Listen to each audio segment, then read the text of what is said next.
সুস্বাদু রান্নাঘর and blog চ্যানেলে আপনাদের সকলকে স্বাগত জানাই। আশা করি সকলেই ভালো আছেন। আজকের রেসিপি হান্ডি মটন। মাংসের মধ্যে সমস্ত মশলা মেখে হাঁড়ির মধ্যে ঢাকনা দিয়ে রান্না করলে কিন্তু হান্ডি মটন হয়ে যাবে না। বিষয়টা এতটাও সহজ নয়। হান্ডি মটনের আসল স্বাদ পেতে হলে আপনাকে সঠিক পদ্ধতিতে রান্নাটা করতে হবে। আমি আজ খুব সহজে আপনাদের এইভাবে হান্ডি মটন বানিয়ে দেখাবো, যা আপনারা গ্যাস বা উনুনে খুব সহজেই রান্নাটা করে ফেলতে পারবেন আর খুব অপূর্ব স্বাদের খেতে হবে। পুরো ভিডিওটি দেখতে থাকুন, আশা করি আপনাদেরও খুবই ভালো লাগবে। এখানে আমি নিয়েছি 1 কেজি মাটন আর এখানে নিয়েছি 500 গ্রাম পেঁয়াজ কুচি। মাটনটা খুব পরিষ্কার করে ধুয়ে নিচ্ছি। এরপরে আমি মাংসের মধ্যে দিয়ে দিচ্ছি পেঁয়াজ কুচি। তো অর্ধেকের বেশি পরিমাণ পেঁয়াজ দিয়ে দিচ্ছি আর তার থেকে অল্প আমি রাখছি। আর এখানে আমি মশলাটা দিয়ে নেবো। আর সর্বপ্রথম বলি, মাংসের মধ্যে সঠিক পরিমাণে কিন্তু লবণটা দিতে হবে। তো 1 কেজি মাংসের মধ্যে আমি পুরো 1 চামচ লবণ দিয়েছি, কারণ লবণটার পরে দেওয়া যাবে না। আর এখানে আমি দিয়েছি 1 চামচ হলুদের গুঁড়ো, 1 চামচ লঙ্কার গুঁড়ো, 1 চামচ জিরে গুঁড়ো, 1 চামচ ধনে গুঁড়ো। তার সাথে দিয়েছি 1/2 চামচ গরম মশলা আর দিয়েছি 1/2 চামচ সাজিরে, 1/2 চামচ গোলমরিচ দরকষা করে বেটে দিয়েছি। আর দিয়ে দিচ্ছি 1 চামচ আদা বাটা, 1 চামচ রসুন বাটা। আদা রসুন বাটাটা 100 গ্রামের মতো লাগবে। আর দিয়ে দিয়েছি 1 চামচ মিট মশলা আর দিয়েছি কাশ্মীরি লঙ্কার গুঁড়ো আর অল্প পরিমাণ সরষের তেল দিয়ে মাংসটাকে খুব ভালো করে ম্যারিনেট করে নিতে হবে। ম্যারিনেট করে এই মাংসটাকে কমপক্ষে 2 ঘন্টা রাখতে হবে, তাহলে কিন্তু মাংসর আসল স্বাদ পাওয়া যাবে। মিনিমাম 2 ঘন্টা না রাখলে কিন্তু মাংসের স্বাদ ভালো হবে না, আগে থেকেই আমি বলে দিচ্ছি। কমসে কম 2 ঘন্টা ম্যারিনেট করে রেখে দেবেন। এবার আসি হাঁড়ির কথাই। দোকান থেকে হাঁড়ি কিনে নিয়ে এসে কীভাবে রান্নার যোগ্য করে তুলবেন যাতে হাঁড়ি ফেটে না যায় আর গ্যাস বা উনুনে দুটোতেই রাঁধতে পারেন। তো চলুন দেখাই। নতুন হাঁড়িতে প্রচুর সূক্ষ্ম বালি থাকে। কিনে নিয়ে এসে খড় বা স্কচ ব্রাইট দিয়ে ঘষে ঘষে বালিটা বের করে নিতে হবে। পরে ধুয়ে নিয়ে জল ভরে সারা রাত রেখে দিতে হবে। সারা রাত জলে ভিজে থাকলে জলটা শুষে নেবে। যখন প্রথমবার রান্না করবেন তেলটা আর জলটা খুব কম টানবে, সেই কারণে হাঁড়িটাকে প্রথমে প্রস্তুত করে নিতে হবে। এরপরে আমি নিয়েছি, হাঁড়িটা বসিয়ে দিয়েছি। হাঁড়ির মধ্যে দিয়ে দিয়েছি সরষের তেল।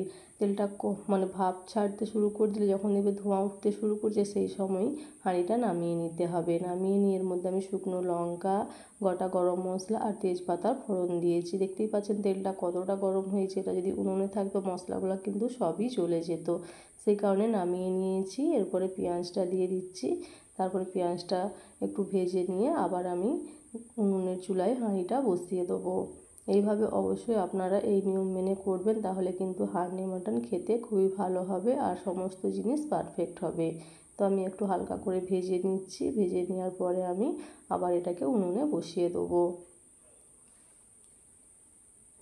তো উনুনে বসিয়ে দিচ্ছি আর পেঁয়াজটাকেও খুব ভালো করে ভেজে নিতে হবে। পেঁয়াজের কালার চেঞ্জ হওয়া পর্যন্ত পেঁয়াজটা ভেজে নেব।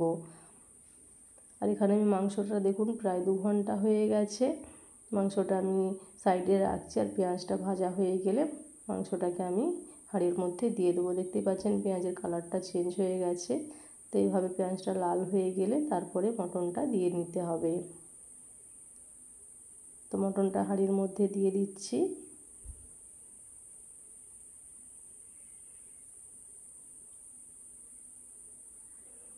অনেকবার তো অনেকেই অনেক রকম করে রান্না করেছেন, একবার এই পদ্ধতিতে রান্না করে দেখুন, অপূর্ব স্বাদের খেতে হবে। আর অবশ্যই আপনারা এইভাবে রান্না করে খেয়ে আমাকে অবশ্যই কমেন্ট করে জানাবেন যে কেমন হয়েছে। না এইভাবে রান্না করলে বুঝতে পারবেন না যে কতটা স্বাদের খেতে হয়। তো মাংসটা দিয়ে দেখুন এভাবে খুব ভালো করে মিশিয়ে নিচ্ছি। আর হাঁড়িটাকে এভাবে প্রস্তুত করলে কিন্তু হাঁড়িটাও ফেটে যাবে না। তাই অবশ্যই আপনারা এই নিয়মগুলি মেনেই হান্ডি মটন বানাবেন। তো মাংসটাকে কষিয়ে নিচ্ছি আর এই মাংসের মধ্যে আমি দিয়ে দেবো 2 গোটা রসুন। রসুনগুলোকে উপরের খোসাটা ছাড়িয়ে খুব পরিষ্কার করে জলে ধুয়ে নিয়েছিলাম। আমি এখানে গোটা 2 কোয়া রসুন দিয়েছি। আর বেশি জল লাগবে না, যেই পাত্রে মটনটা ম্যারিনেট করেছিলাম তাতেই অল্প জল দিয়ে মশলাটা ধুয়ে জলটা দিয়ে দিয়েছি। জলটা দিয়ে এইভাবে কষিয়ে নিচ্ছি। খুব বেশিক্ষণ কষাতে হবে না, এভাবে কষিয়ে নিয়ে এবার ঢাকনাটা চেপে দিচ্ছি। আমি যেহেতু মাটির ঢাকনাটা মানে সমান মতো পাইনি, তাই ওপর করে দিয়ে আর এরকম আটার একটা দেখুন ডো বানিয়েছি, সেটাকে এইভাবে দিয়ে আমি চারিদিকটা এঁটে দিচ্ছি যাতে ভাপটা বেরিয়ে না যায়। খুব ভালো করে এইভাবে মুখটা সিল করে দিতে হবে বা এঁটে দিতে হবে।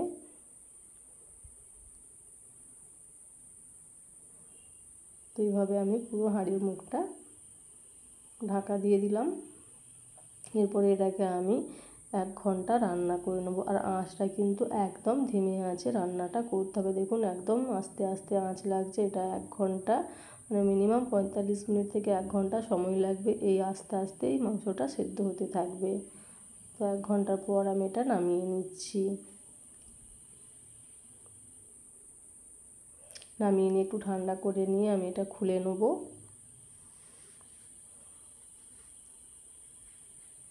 হালকা এখনও গরম আছে, ভাপটা বেরোচ্ছে, তাই সাবধানে আপনারা এটা খুলবেন, যেহেতু ভেতরের ভাপটা খুব গরম।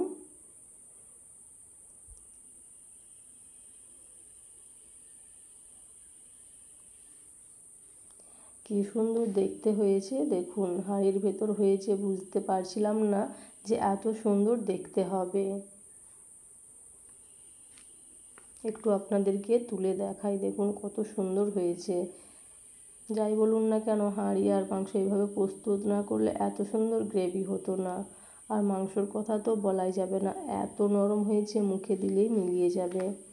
এইভাবে সঠিক পদ্ধতিতে রান্না করলে আপনারাও হান্ডি মটন এত সুন্দরভাবে বানাতে পারবেন।